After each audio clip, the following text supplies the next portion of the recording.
She screamed like a cornered animal, spit in her voice, fury in her eyes.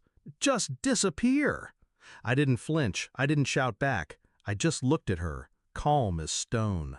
"The movers arrive at 7. She laughed. One of those cruel, barking laughs meant to humiliate. She thought I was bluffing, that I was still the same man she could lie to and wrap around her finger. But she had no idea. I'd already disappeared, months ago. We met in an elevator, both interns, both hungry. She asked me what I wanted in life, and I said, everything. She grinned like she liked that answer, and for a while we chased it together.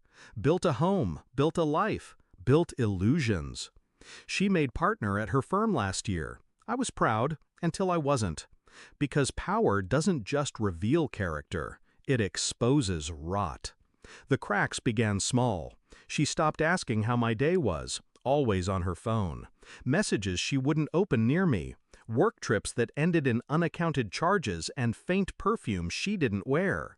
I wasn't suspicious, I was patient. But patience has limits, and one night she reached them.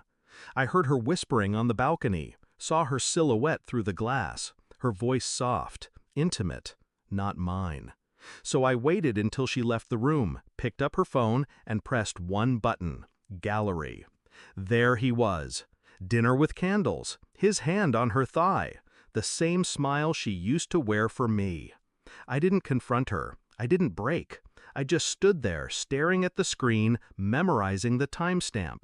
The precise moment she stopped being my wife. That night, while she slept beside me, I began to build my exit. Not just from the marriage, but from her story. I created backups of everything. Bank statements, photos, copies of hotel receipts she thought she'd deleted. She was careless with details. I wasn't. And then came his identity. Her boss, Eric Langley, married, father of 2, CEO of the company she worshipped. I studied him, knew what would make him sweat, what would ruin him. I didn't want just justice. I wanted them both undone, quietly, permanently. I hired a tech forensic specialist, cash payment, no trail.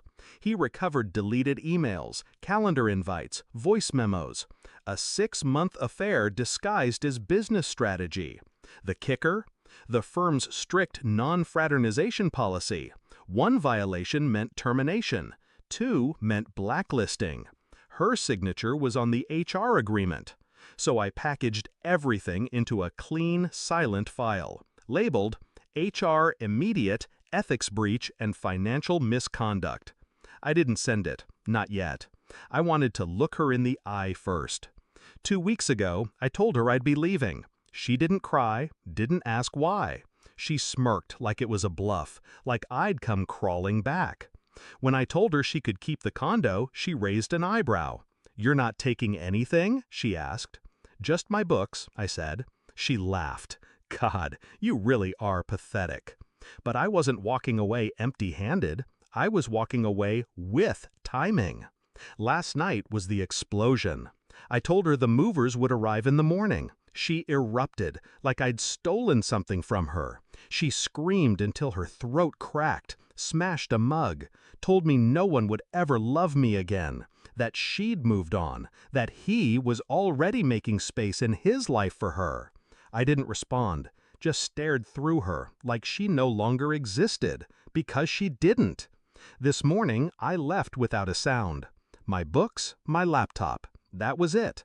But before I walked out, I scheduled a single email, 9 a.m. sharp, to Eric Langley's executive assistant. Subject line, urgent HR compliance material. At 9:17 a.m., she was called into his office. She thought it was about the Europe project.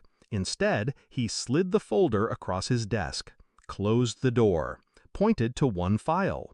"You have one chance to explain this." She opened it, saw her name, his name, the emails, the receipts, the photos, her signature on the company code of ethics. She stuttered, denied, cried. It didn't matter. He had to protect himself, his family, his company. He made the call to HR within 10 minutes. By noon, she was escorted out. By 3, I got the text. "What did you do?" I didn't reply. She'll lose her license next. The firm will bury the story quietly, but she's untouchable now, toxic, unhirable. As for him, his wife found out. She filed for divorce. His board forced a leave of absence. I didn't need to scream, didn't need to ruin her with scandal. I just held up the mirror and let them do the rest. Now, I live alone. Small place, clean walls, quiet nights. There's peace in knowing I didn't become a monster to destroy one. I stayed calculated. I stayed silent. But I left a crater in their lives. She told me to disappear. So I did.